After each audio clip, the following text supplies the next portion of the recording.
Okay, hey everyone and welcome to my review of the BlackBerry Torch 9860. Now, first of all, before we get into the review, I'm going to go over the specs as usual. So, to start off, it has a 3.7-inch screen with a display resolution of 480 by 800. The battery, I believe, is a 1500 mAh. No, it's sorry about that. It's a 1230 mAh battery.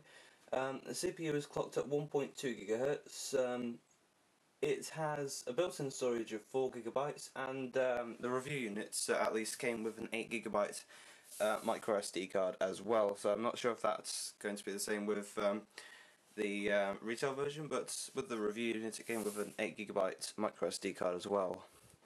It also has a 5 megapixel camera with LED flash that's capable of 1280 by 720 video recording. Okay, so let's just go over the phone one more time before we kick this review off. So on the right hand side we have our dedicated camera button, volume rockers and 3.5mm headphone jack. On the back we have our 5 megapixel camera with the LED flash. On the left hand side of the device even, we have our micro USB charging port. On the top we have our lock-unlock key, and on the bottom there's just the microphone port. Okay, so first of all, the BlackBerry, I'm going to go over the call quality. Now, on this device, the call quality was higher than average. It's better than most of the Android phones I've tried out. I didn't really experience any drop calls on this because I haven't really made as many calls as I normally make on a review phone on this one. However, the call quality, as I said, is above average, better than the Xperia Play's call quality, which is pretty decent. The loudspeaker quality, though, is quite bad when it's on full volume. I'm half deaf, so when I use a phone on loudspeaker, I normally tend to have it on full volume, and it did seem a bit tinny when I had the loudspeaker on. Now, as far as battery life goes for this device, it has got a pretty decent battery. It's got a 1230 mAh battery, as I said earlier. It's not the most powerful battery in the world, but it will get you through a day's. Will easily get you through a day's usage, even with Wi-Fi and 3G turned on. I've mainly been using this as email clients, as well as mainly for emails, even shall I say, as well as for watching the odd YouTube video, because typing on this keyboard on this device is a bit awkward. Which is one of the downsides to it. So I haven't been able to really text as often as I'd like to on it, nor have I really been able to reply to many emails, just because the keyboard for me is just too small. Okay, so since I've just gone on about the keyboard, let's show you what I mean about it. So let's just go onto a YouTube search. Okay. Oh god, drop the phone, why don't I? Okay, so that's the keyboard itself. Now, the good thing about it is it has very good autocorrect. That's what saved me from saying that this keyboard is absolutely terrible, because the autocorrect kind of makes up for it, since yes, I make a lot of mistakes with this keyboard, but it normally suggests the word that I was actually trying to type in. So let's just say hey, god, messing up already. See, there goes the autocorrect. Hey ho. Trying to press W. So yeah, it works pretty decently, but it can become quite annoying, especially if you're trying to type a long sentence. Like I spent, I think it was 5 minutes on a bus trying to type out a tweet. I just couldn't do it because the bus was joking about, so it was making typing on the keyboard incredibly awkward. So since we're actually on YouTube already, let's try and attempt to bring up Freddy W.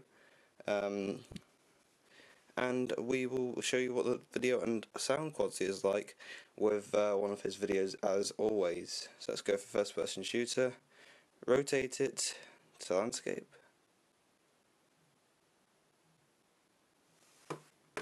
and wait for it.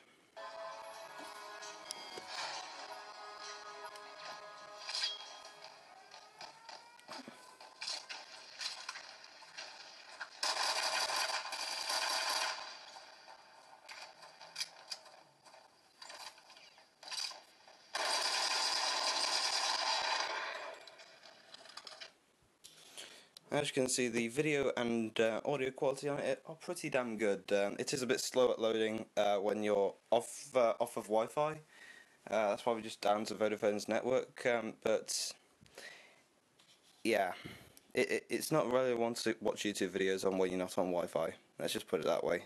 It just compresses them way too much, makes them way too small. Now let's just jump into the camera deck quick, since that's one of the only features I haven't shown you so far. Go on, go to the camera. Do I have to click it with the thingy? Yes, I do, apparently. Okay, so as you can see, the camera quality is fairly reasonable for a 5 megapixel camera. I think it's probably one of the better 5 megapixel cameras I've used on a device so far. Probably better on video quality than most Android devices, definitely. It's not very good at indoor lighting though, as you can see there. It tried to use the flash when it was when the lighting from the house was perfectly adequate. Because it doesn't really look very nice. Because that chair is cream. It's not. It's practically the same colour as the cat. So it got the colours fairly wrong there, to say the least.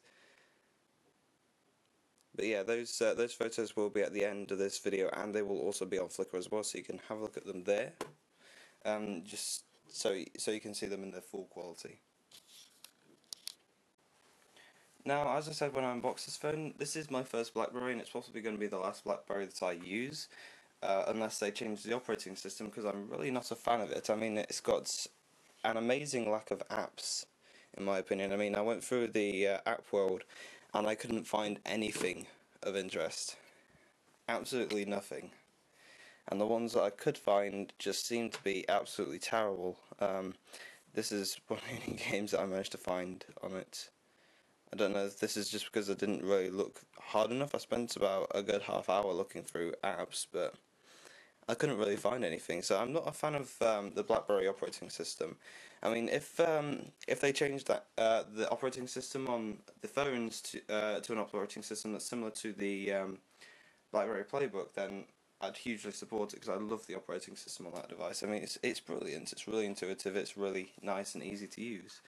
So that's possibly one of my only downsides to this device. I'm not a fan of the operating system, and it's got a lack of applications. But other than that, the phone itself is pretty decent. As I said, the only real downfall to it is possibly that keyboard, especially if you're on a bus or you can't really sit 100% still when you're typing. It can be a bit awkward to type, but that might just be me because I'm not really used to BlackBerries. That might be me, but yeah, it's not the BlackBerry I'd choose. If I was going to buy a BlackBerry, I'd probably buy one that has the QWERTY keyboard as well as the touchscreen, or just the QWERTY keyboard, because I don't really see the need for the touchscreen, since I found myself using the trackpad area more than the touchscreen itself, because it seems a lot more responsive and makes it a lot easier to use as well. But anyway, thanks for watching this review, everyone. As I said, the photos from the BlackBerry will be up on my Flickr, so the link is in the description for that. So if you want to go check those out, then the link is in the description below. And yeah, thanks for watching. My next review will be on the Sony Ericsson Xperia Arc S, which is a pretty damn nice phone. There don't seem to be many improvements over the original Xperia Arc, but it is a pretty damn nice phone, and possibly an unboxing and review of the Nokia Lumia 800 as well, which is a new Nokia Windows Phone 7 device. So anyway, thanks for watching this video, everyone. Please remember to like, comment and subscribe if you haven't already. If you're new to the channel and you like the content, then please subscribe as well. It really helps us out. Anyway, thanks for watching, and I'll see you all later.